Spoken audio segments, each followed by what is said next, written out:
magpakita ng clone at patunayan mo yung sinasabi mo at ipakita mo siya sa amin. Tama!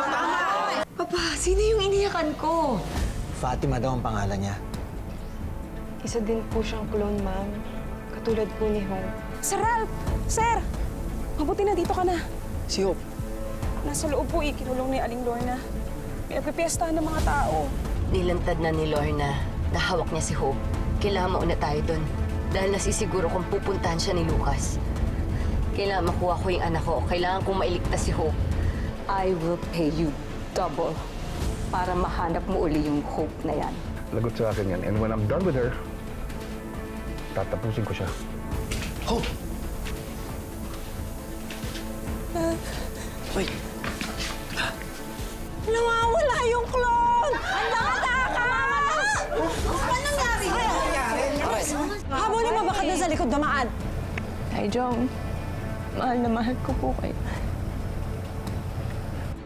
Asan si Hope? Anong ginawa sa kanya ni Lorna? Wala na ho siya, umalis na. Pero tinulungan po siya makatakas ni Sir Ralph. Pero, Ma'am Dayan, malala po yung ginawa ni Aling Lorna. Tinali po sa Hope sa kama.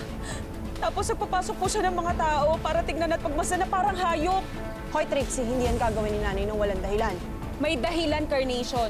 Nagpa-entrance fee siya sa mga tao. Pinagkakitaan niya si Hope. Lorna!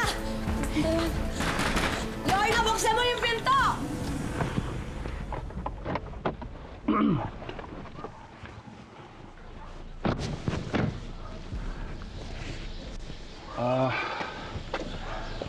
Doon daw natin siya mahanap sa kanto. Lakarin na lang natin. Sayang pare, dapat nakita ko yung clone. Yung clone eh. Sayang. Diba? Pare, excuse me. Ano sabi mo? Yung clone po. Anong clone? Yung clone po ni Aling Lorna, nakatakas eh. Yun ba yung nasa video niya? Opo, yun. Gigil nga si Aling Lorna eh. Sige, salamat. Sige. Salamat, pare. Kung gano'n naman kabait si Tatay Jong, gano'n namang kalupit ni Nanay Lorna. Yung buhay ko, minamaltrato niya ako. Hindi niya ako matanggap bilang anak niya. Pero ginawa ko naman lahat ng gusto niya. Kahit na alam kong mali, hindi ko sinusuwayan. So paano? Hindi tayo tutuloy. May para saan pa? Ha? I mean, wala naman si Hope dun eh. Besides, sigurado ako hindi pa naman siya nakakalayo. Ano pa, hihintay natin. Hanapin na natin. Lilitaw din yung bruhang yun. Tama.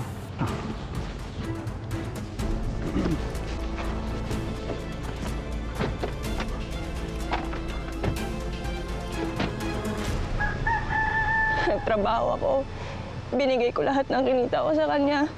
Ginawa ko lahat para mahalin niya ako. Pero hindi pa rin. Inalipin niya pa rin ako. Minretrato niya ako. Paulit-ulit niya ako sinaktan. Tinrato niya akong hayop, Frank.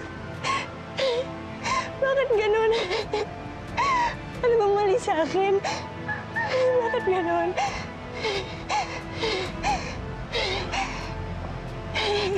Walang mali sa'yo. Si Aling Lorna may diferensya, hindi ikaw.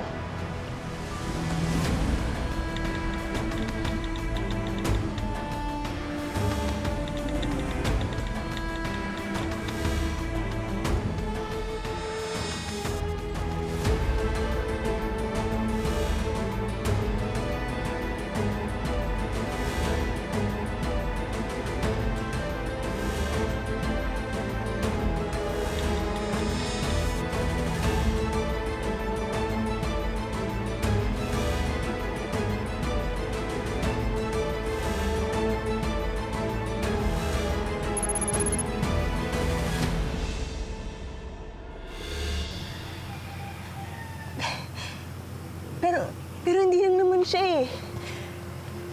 Hindi lang naman siya. Pati si Ma'am Dayan. Yung tunay kong nanay. Bago ko pa man malaman na siya yung nanay ko, nakita ko kung gaano siya kabait, gaano siya nagmamalasakit sa ibang tao. Pero ano? Hindi niya ako tanggap.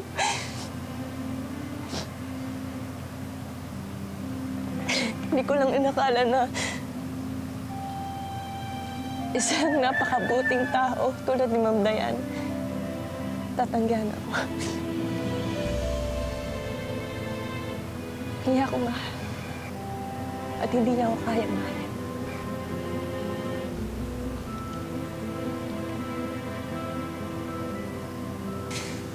Baka tama nga si Nanay Lorna. Wala talagang magmamahal sa akin. Kasi hindi ako tao.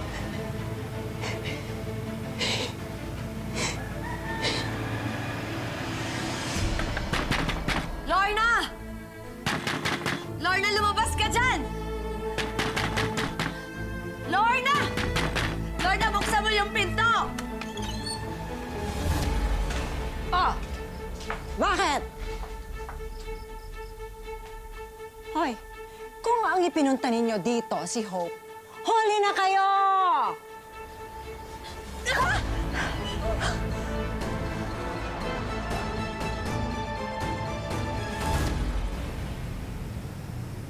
Huwag mong sabihin yan.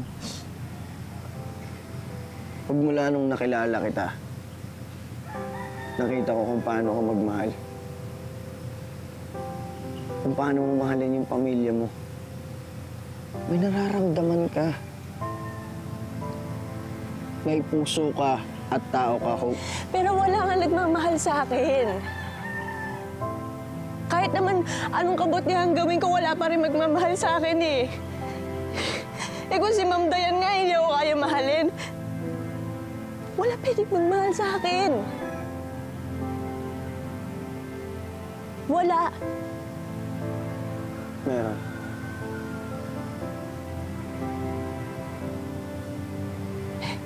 Meron, Hope.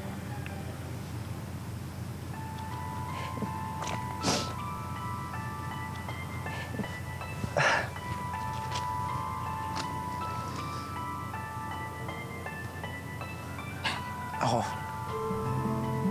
mahal kita.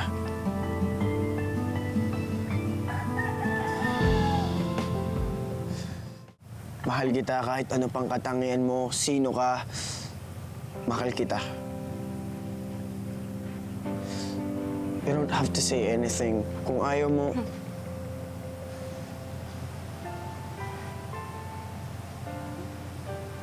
Mahal din kita.